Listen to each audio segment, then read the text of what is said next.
ሰላም እንዴት ናችሁ? ቤኪ ነኝ።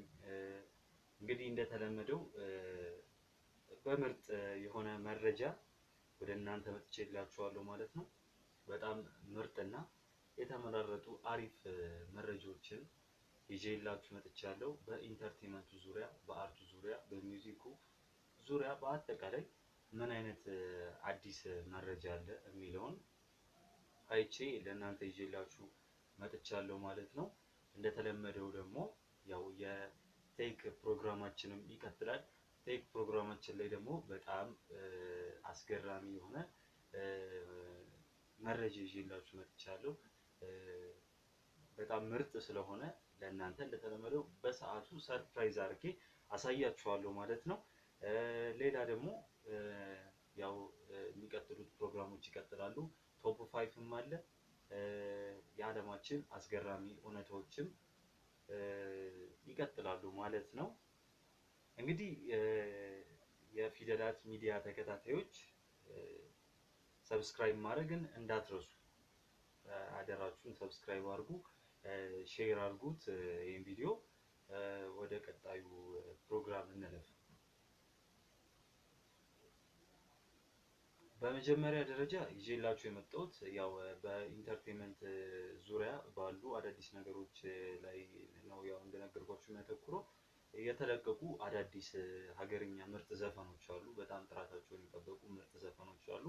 ከነሱ መካከል ለእናንተ ምርጥ ነው እና እኔ የተመቸኝን ለእናንተ ምርጥ ይሆናል ብዬ ያሰብኩትን ይዤላችሁ ቀርብ ያለው ማለት ነው። የመጀመሪያው ምን መሰላችሁ?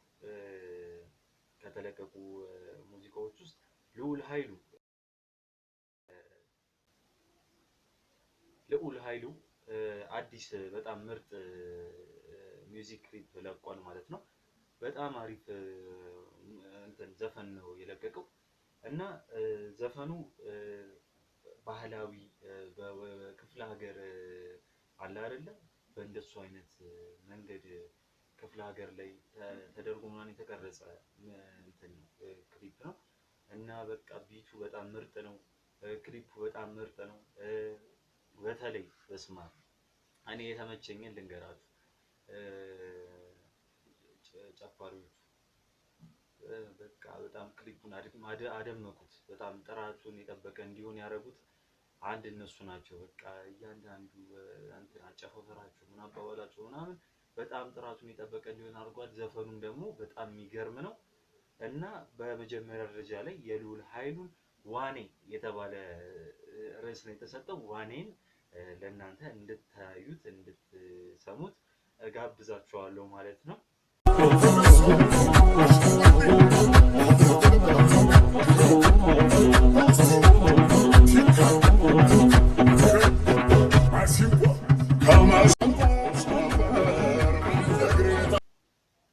በሁለተኛ ደረጃ ላይ ደግሞ የቀረበው ምርጥ የጉራግኛ ዘፈን አለ። ምርጥ የጉራግኛ ዘፈን አለ። ናቲ ቀር የተባለ ዘፋኝ ነው የዘፈነው። በጣም ፌመስ የሆነ ዘፈን ነው። ቲክቶክ ላይ በጣም ፌመስ ነው። በጣም ትሬንድ ሆኗል። ሌላ ደግሞ ምን ላይ መሰላችሁ? በቃ በጣም ታዋቂ ነው። ዘፈኑ ደግሞ እንደ ታዋቂነቱ ይገባዋል፣ ታዋቂ ለመሆን ማለት ነው። በጣም ጥራቱን የጠበቀ ዘፈን ነው እና እንትን እያንዳንዱ የክሊፑ ማሰራሩ ዘፈኑ ሁሉ ነገሩ በጣም ምርጥ ነው። እሱም እንትን በሁለተኛ ደረጃ ላይ ይዤላችሁ መጥቻለሁ ማለት ነው። ዘማሌ ነው የሚባለው ደግሞ ርዕሱ። ዘማሌ ምን መሰላችሁ? ነገር ነው እንትኑ ላይ ነገር ነው የሚለው ርዕሱ ላይ። ያው እኔ የተመቸኝ ዘማሌ የምትለው የሆነች አሪፍ ዜማ ፓርት አለች። ከሱ ጋር የይዤ ነው። ነገር ይባላል። ናቲ ቀር የተባለ ዘፋኝ ነው የዘፈነው። በሁለተኛ ደረጃ ላይ ይዤላችሁ የመጣሁት ምርጥ ሀገርኛ ሙዚቃ ናቲ ቀር ነው።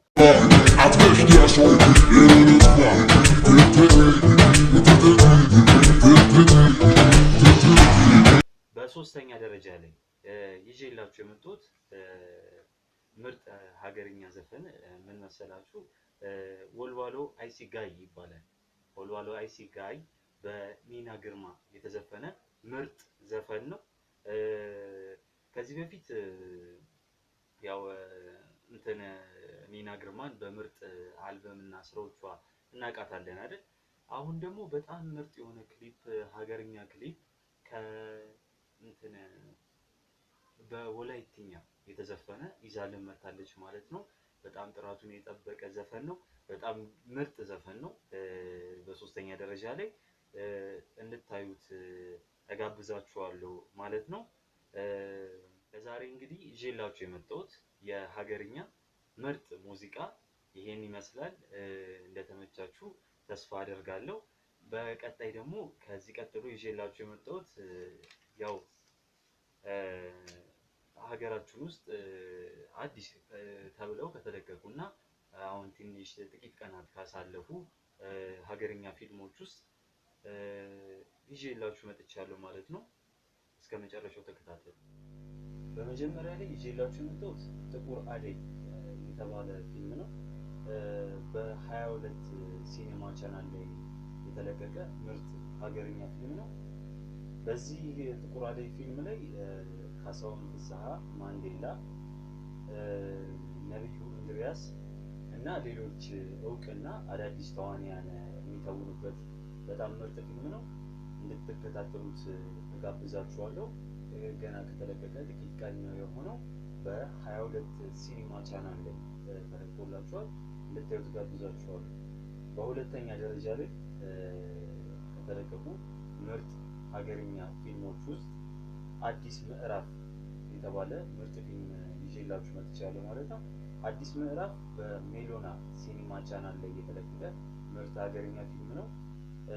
በአዲስ ምዕራፍ ላይ ካሳሁን ፍስሃ፣ ማንዴላ፣ ማስተዋል ወንደሰን እና አበበ ተምትም የሚተውኑበት ምርጥ ሀገርኛ ፊልም ነው። በዚህ አዲስ ምዕራፍ ላይ ይህን አዲስ ምዕራፍ ፊልምን እንድትከታተሉት እጋብዛችኋለሁ። በሜሎና ሲኒማ ቻናል ላይ ተለቆላችኋል ማለት ነው። በሶስተኛ ደረጃ ላይ ይዤላችሁ የመጣሁት 6 ሰዓት ከሌሊቱ የተሰኘ ፊልም ነው። 6 ሰዓት ከሌሊቱ በኤሊያና ኢንተርቴይንመንት ቻናል ላይ የተለቀቀ ምርጥ ሀገርኛ ፊልም ነው። በዚህ ፊልም ላይ ደግሞ የተለያዩ እውቅ አርቲስቶች ይተውኑበታል። ከእነሱም መካከል ማርታ ጉይቶም፣ ሰላም ተስፋዬ እና ነብዩ እንድሪያስ እነሱ እና ሌሎች እውቅ አርቲስቶች የሚተውኑበት በጣም ምርጥ ፊልም ነው። እንድትከታተሉት ጋብዛችኋለሁ። በኤሊያና ቻናል ላይ ኤሊያና ሲኒማ ቻናል ላይ ተለቆላችኋል ማለት ነው። ለዛሬ እንግዲህ የተመረጡ ምርጥ ሀገርኛ ፊልሞችን ለእናንተ ይዤላችሁ የመጣሁት እነዚህን ይመስላሉ ማለት ነው። በቀጣይም ምርጥ የተባሉትን መርጬ ይዤ እመጣለሁ። የተመቻችሁን ኮሜንት እንድታደርጉልኝ ጋብዛችኋለሁ። አመሰግናለሁ። አሁን ደግሞ ምርጥ የተባሉ የባህር ማዶ ቦክስ ኦፊስ ላይ ከተለቀቁ ምርጥ ፊልሞች ውስጥ ይዤላችሁ መጥቻለሁ ማለት ነው። በመጀመሪያ ደረጃ ላይ ምርጥ ከተባሉ የቦክስ ኦፊስ ፊልሞች ውስጥ ይዤላችሁ የመጣሁት ማይንክራፍት ሙቪ ነው። ማይንክራፍት ሙቪ ላይ ጃክ ብላክ፣ ጄሰን ማኦ ኤንድ ኤማ ሜየር የተባሉ ምርጥ አርቲስቶች የሚተውኑበት ፊልም ነው። በጣም አሪፍ ፊልም ነው። እንድታዩት ጋብዛችኋለሁ ማለት ነው። በሁለተኛ ደረጃ ላይ ደግሞ ይዤላችሁ የመጣሁት ምርጥ የቦክስ ኦፊስ ፊልሞች ውስጥ ዘ አካውንታንት የተባለ ምርጥ ፊልም ይዤላችሁ መጥቻለሁ። ዘ አካውንታንት ላይ ቤን አፍሊክ እና ጆን ብራቴል የተባሉ ሰዎች የሚተውኑበት ምርጥ ፊልም ነው። ይህንንም እንድትከታተሉት እንድታዩት ጋብዛችኋለሁ። ዘ አካውንታንት 2 ነው የሚለው። በጣም አመሰግናለሁ ስለተከታተላችሁ። ቴክ ፕሮግራም የምናቀርብበት ሰዓት ላይ ደርሰናል። እንግዲህ በዛሬ በቴክኖሎጂ ኢንቬንሽን ፕሮግራማችን ላይ ምን አዲስ ነገር የተሰራለ ከበፊት ቆየቱ ካሉት ውስጥ ምናምን የሚለውን እያየው አቀርብላችኋለሁ ማለት ነው። እና በቴክ ፕሮግራማችን ላይ ምን አዲስ ኢኖቬሽን አለ? አዲስ ከተሰሩትም ቆየት ካሉትም አሪፍ ነው ብዬ ያሰብኩትን ለእናንተ ይዤላችሁ መጥቻለሁ ማለት ነው። በቴክ ፕሮግራማችን ላይ ዛሬ ይዤላችሁ የመጣሁት ምንድነው? ስሪዲ ፕሪንተር ማሽን ነው። እንግዲህ ስለ ስሪዲ ፕሪንተር ማሽን ከዚህ በፊት ሰምታችሁ የምታውቁ ሰዎች ሰምታችሁ ይሆናል። ላልሰማችሁም ያው ዛሬ ሙሉ መረጃውን እንዴት እንደሚሰራ አመጣጡን ምናምን ይዤላችሁ መጥቻለሁ ማለት ነው። እስከ መጨረሻው ተከታተሉ። የመጀመሪያው ስሪዲ ፕሪንተር ማሽን የተሰራው በቻንግ ሁል በተባለ ሰው ነው እና ዶክተር ኮሞዳ በተባሉ ሁለት ኢንጂነሮች የተሰራ እንትን ነው ማሽን ነው ማለት ነው። እና ስሪዲ ፕሪንተር ማሽን ዋና የተሰራበት ዓላማ የተለያዩ ከፕላስቲክ የተሰሩ ለሰው ልጅ አገልግሎት የሚያስፈልጉ ማለት ነው ምርጥ የፕላስቲክ መገልገያዎችን እንትን ለማምረት ነው። በስሪዲ መልኩ ለማምረት የተሰራ ምርጥ ማሽን ነው ማለት ነው። እና የስሪዲ ማሽን እንትን ከአዲቲቭ ማኒፋክቸሪንግ ሌየርስ ከተባለ የአሰራር ሂደት ውስጥ የሚመደብ ማሽን ነው ማለት ነው። የሚያመርተው አሰራሩ ሁሉ አዲቲቭ የተባለ ነው። አዲቲቭ ማለት ደግሞ ምን መሰላችሁ? ሌየር ባይ ሌየር በመደራረብ እና ፕሪንት በማድረግ የሚሰራ ማሽን ስለሆነ አዲቲቭ ተባለ። አዲቲቭ ነው። የአሰራሩ ሌየር ባይ ሌየር ነው ማለት ነው። እና የስሪዲ ማሽን በመጀመሪያ ያው ኢንቬንት የተደረገው በ1988 ነበረ። ስቴሪዮግራፊ በመባል ነበር የሚጠራው። እንደ መጀመሪያ ላይ በታወቀበት ጊዜ ስቴሪዮግራፊ በመባል ነበር የሚታወቀው። ከዛ እየተሻሻለ እየዘመነ ሲሄድ ደግሞ ያው እንትን በማሽኑ እያደገ ሄደ። ስቴሪዮግራፊ የሚለው ስሙም ደግሞ ወደ ስሪዲ ፕሪንቲንግ ማሽንነት ያው ታወቀ ማለት ነው ሰዎች። እና ይህ ስሪዲ ፕሪንቲንግ ማሽን ለተለያዩ የዓለማችን ግልጋሎቶች ላይ ይውላል። አሁን ከነዛ መካከል በዋነኝነት በቃ ትልቅ ጥቅም ውስጥ ሲውል የታየው በምን ላይ መሰላችሁ? በሜዲካል ኢምፕላንት ላይ ነው። አሁን በሜዲካል ኢምፕላንት ላይ ለአጥንት አንዳንዴ ይቀየራል አይደለ? አጥንት ራሱ አስመስለው አጥንትን ማምረት ይችላል ማለት ነው። ይህ ስሪዲ ማሽን እንትን የሚሰራው መጀመሪያ በኮምፒውተራችን በመጠቀም በምናደርገው በምንሰጠው ዲዛይን የምንሰጠውን ዲዛይን በመቀበል ፕሪንት አድርጎ ያወጣልናል ማለት ነው። እና በዋነኝነት አሁን ከሚጠቀሱ እንትኖች ውስጥ የአገልግሎቶች ውስጥ ለሜዲካል ኢምፕላንት ለአጥንት ንቅለ ተከላ በጣም ያገለግላል ማለት ነው። ከዛ ውጪ ደግሞ አሁን ካሉ መረጃዎች ውስጥ በኤሮስፔስ በሪኮንስትራክቲቭ ሰርጀሪስ በተባሉ የተለያዩ አገልግሎቶች ላይ የሚውል ምርጥ ማሽን ነው። የስሪዲ ማሽን በጣም አስገራሚ ተብለው ኢንቬንት ከተደረጉ እና ዘመናችን ከደረሰባቸው ቴክኖሎጂዎች ውስጥ አንዱ ነው ማለት ነው። የፈለግነውን ነገር ብናዘው ያለምንም ችግር እንትን ያደርግልናል፣ ዲዛይን አድርጎ ያወጣልናል ማለት ነው። ያው አሰራሩን ነግሬያችኋለሁ።